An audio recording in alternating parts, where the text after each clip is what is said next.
In today's episode, I have the privilege of talking with Shaun Sutherland. He is also known as the brand healer. For the last 10 years, he's worked with countless business mentors and personal development coaches to learn what it takes to create an unshakable mindset. He's gone through the darkest depths of himself only to find the brightest light that he will offer us today. Through his self discovery, he's learned how to conquer limiting beliefs and reprogram this subconscious mind. I'm so excited to have him here today. We're going to be talking about branding and building an unshakable mindset. Branding and mindset go together. And that's something that he's very good at explaining and helping us to understand that. I'm excited to have him here, and I hope that you enjoy this episode.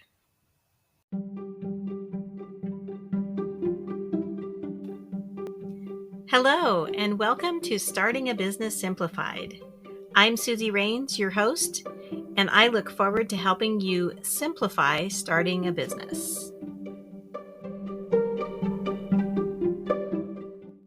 Hey, Shaun, how are you? Welcome to the podcast. I'm doing fantastic. Thank you for having me. Yeah. So, we've had a conversation before, and I want you to explain a little bit about yourself, introduce yourself, and then answer the question, what caused you to have the name The Brand Healer? Yeah, of course. So a little bit about myself. I have a previous history in the cannabis space where I developed brands that gained a lot of recognition in Canada. That's kind of how I got my reputation in the brand space. And once I shut down my previous business, I opened Brand Roots, which is a brand consulting company, which is now targeting holistic wellness brands. And I've taken all my knowledge over the last decade of working with brands, developing brands, and learning all the different things that you need to entail, which is connecting with your audience, connecting with your message, understanding why you're presenting this, what gap you fill in the market, competitor analysis, everything that you need to do in a brand strategy is what I bring to my clients now. And I help them get the traction that I've had previously with previous businesses, including Brand Roots.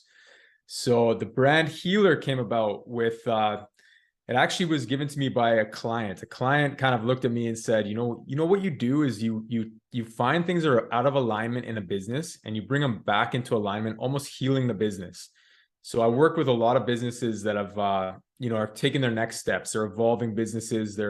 They've been around for a while, but they're kind of stuck. They've hit that plateau. They don't know how to get to the next level. And there's things that are out of place as they evolve, whether it be their messaging or maybe their audience has changed or they need to reposition themselves in the minds of their audience. And, he was just like, he's like, you're the brand healer, man. And it's just kind of stuck. As that kind of I've been introducing myself as that, people are like, yeah, that fits. That's great. Now I'm targeting the holistic space. It really works out well because I don't know a lot of people that I'm talking to are a healer of some kind. So, I yeah. love that. That description is so clear. And Mm-hmm. for my listeners who are starting a business or thinking about starting a business, I think this is a great conversation that we can have because we go into it thinking that we're just going to launch and be perfect and it's all going to Mm-hmm. flow, and like it doesn't, we got everything set up. We know what we need. When it comes to branding, okay, we have our logo and we have our messaging and we know what we want to say, but everything in small businesses, it changes and it Yeah. shifts. And Yes. so I love that description of working with people once they've been in business for a little while and they're really figuring out what works, what doesn't work. And then they have to figure out how to align themselves with that new vision. Yeah, and speaking directly to your audience, like as a startup, thinking that we have to be perfect out of the gate is a mistake. It's more that you want to get started, and as things evolve, and as you kind of see the clients that come through, and you can make adjustments, right? I mean, in the beginning, if you make changes, nobody's going to notice because you're small, right? It's when you're larger that you want to be more mindful of the bigger changes. And watching Brand Roots and kind of the evolution that I've had with this company, it's just been a learning process and kind of stepping into those roles as they present themselves, right? So it's things will change. Yeah. I love that. And just for my listeners, things will change. Just Mhm. just saying that and just having that awareness, I think is huge. I know that you have talked about mindset and branding and how they go together. I would Mhm. love for you to explain more about that and really what the importance is of a mindset when you're in a small business, whether you've just started out or as you're evolving and growing. Yeah, of course. I mean, especially when you're just starting out, I mean, the mindset is so important because you're taking on such challenging tasks that you might not feel comfortable. So, I mean, often a lot of our limiting beliefs surface at that point. Can I do this? Am I good enough? Like, do I know what I'm doing? And if we succumb to that mindset, we're not going to get anywhere. We're not going to get to the next level. We're not going to be able to actually access that. And at the same time, as you evolve as a brand, or as you step into your role as or build your business, your mindset needs to match the goals that you set. If you're setting these massive goals, I want to make $1 million, this and that, but then at the same time, your mindset is like not believing in what you can achieve, then you're not going to attain those goals, right? So you have to have that equal mindset to the goal setting and be aware of that, be cognizant of that. And, can I achieve this? Is this realistic? And kind of set goals within where you're at. Yeah, that is so important. I know just for me, as an example, in my business, I have to have that vision. Okay, where do I want to go? And then what's realistic? And then align my mindset and say, yeah, that's attainable. And I'm there. And that's where I'm going to set my goals and making them stretch goals, but also understanding that we have to believe they're going to happen. Um, Exactly. like, for example, I have a workbook that I sell, and I made a goal for myself that I put it on my projections for forecasting. And this is maybe a little advanced for my listeners, but that's something I teach, is how to forecast and how to think about what's coming for the year. And I put down a number of how many I wanted to sell. And as soon as I did it, Mhm. I started making sales. It was like I mentally said, this is what I'm going to do. And this is what I set out to do. And opportunities started to present themselves. And it allowed me to Mhm. carry that belief that, yeah, I'm going to sell that many. I think that's really important. That's Talking, amazing. yeah, talking about mindset. Um, what are some things that our listeners could do to help them get into that mindset of their goal? Yeah, that's a good question. And the answer that I give everybody is that once you recognize the negative self-talk that is in that everybody experiences at some point or another, it's interrupting that chatter and placing it with the positive, right?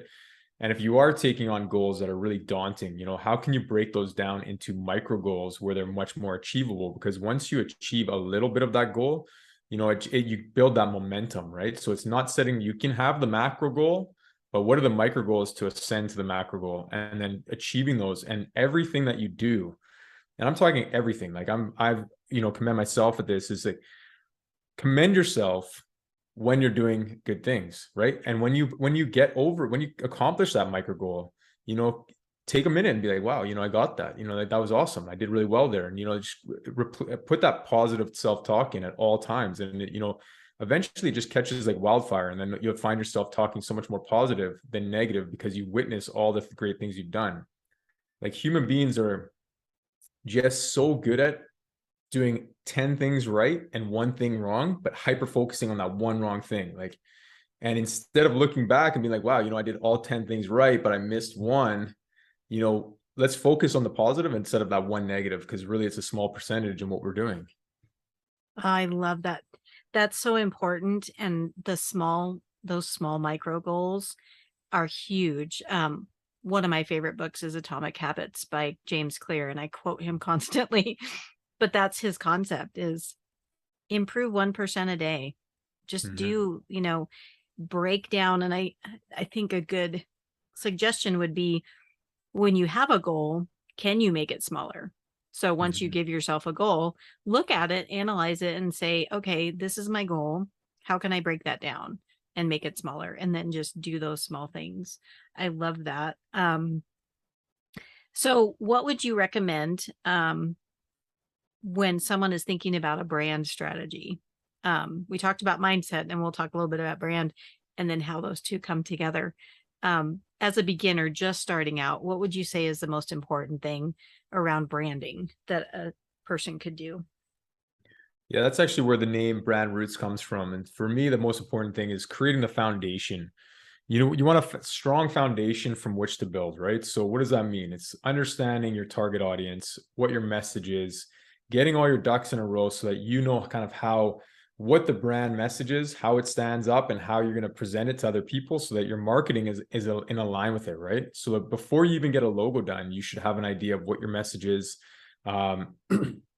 Excuse me, and some of the other foundational pieces so that you can hand that off to a designer to really get that feel for what you're looking to create. So your design now matches your strategy. Once you have that in place, you can also start going into your marketing material, and then everything will be consistent, right? And with brands, what do we want more? The thing that we look for most in a brand is consistency.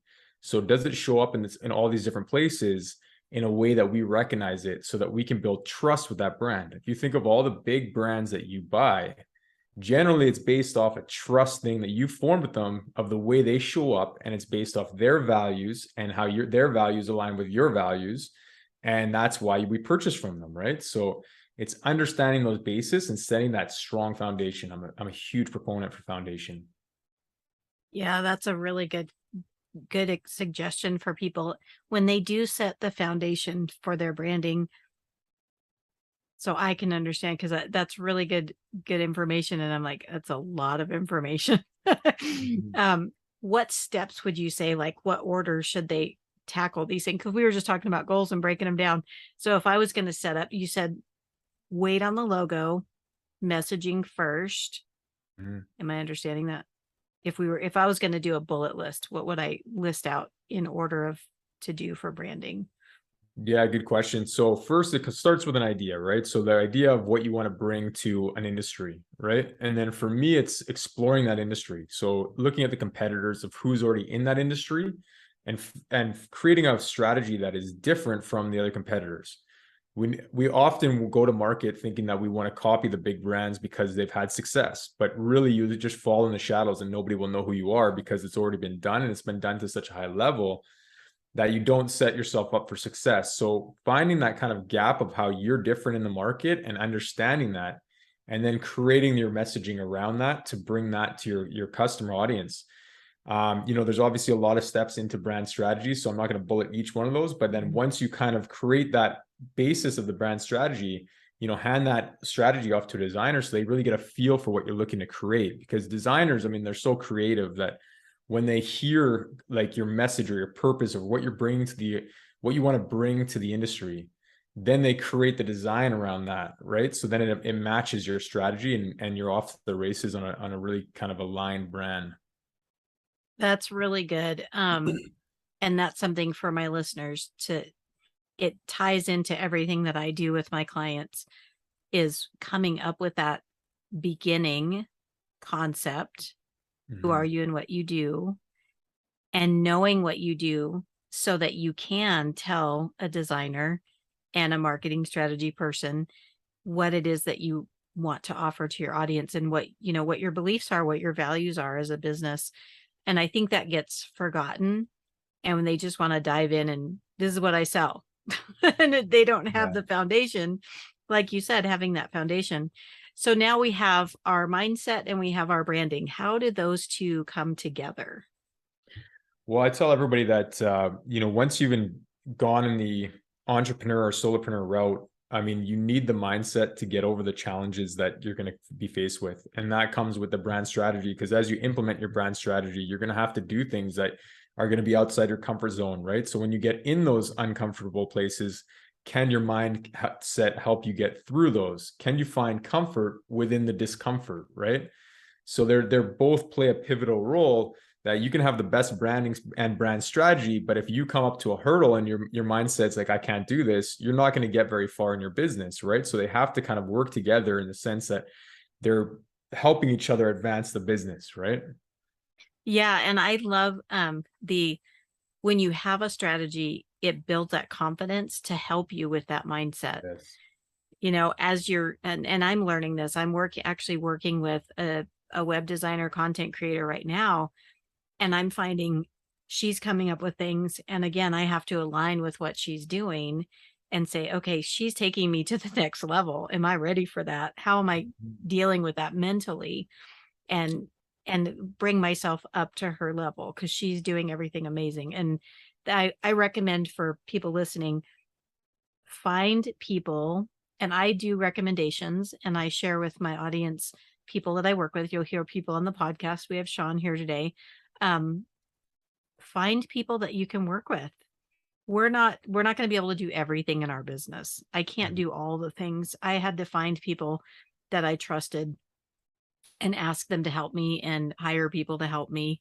And that's totally okay. It doesn't make us less of people, like we can't manage our business. It just means that we're going to be specialized in what we provide our clients, Mhm. just like Mhm. you're specialized in what you provide for your clients. Um and I think that as a new business owner, a lot of times we get caught up that we have to do everything. So I love the suggestions. I love that you came with things that people can do now. Make your Mhm. list, figure out your mindset. Where are you having those negative thoughts? Take a minute and jot them down, and then once you have a list of all the negative stuff you're saying, every negative has a positive. So I recommend write down your negatives and next to them, write the positive, the opposite positive, and Mhm. see if you can work through those things. A Is good there exercise anything? to add to that is Yeah, just to get all the negative thoughts out on paper and just put them aside and just be like, hey, I got them all out. Thank you. I see those thoughts. I don't need them right now. They're not serving me anyway. I'm going to put this aside. I'm not dealing with this. And that at least that gets them out of your mind and onto paper so that it just helps the process of eliminating those thoughts. yeah, for sure. Um, Thank you so much for the recommendations and the clarity around mindset and branding. Is there anything else that you would love to share with our listeners, if when you're thinking about, even back to when you started your business, what were some of the things that helped you shift your mindset and really move you forward when you were stuck? Yeah, that's a good question. That's a deep question. Like one thing that really helped me is once you recognize that you have an idea or you have something, try not to expand too quickly.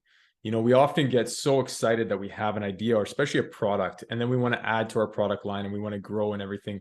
That was a problem that I ran in really early with my first business, where we were just like an idea machine. We just kept creating products, and then the overhead just crushed us because, once you're managing multiple SKUs and multiple products, it becomes way more difficult and way more costly.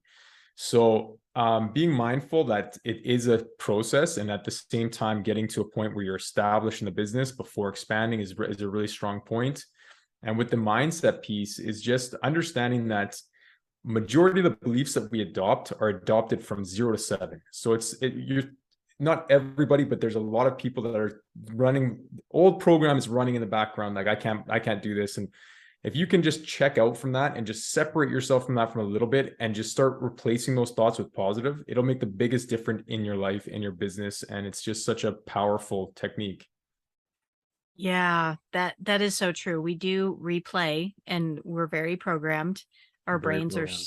yeah, our subconscious is like, this is what I learned and this is what we're going with, and we have to consciously redirect that and change that, and that's such a huge thing. Um what would you say to yourself now that you have a successful business and you've been good, doing well? What would you tell yourself back when you started that first business?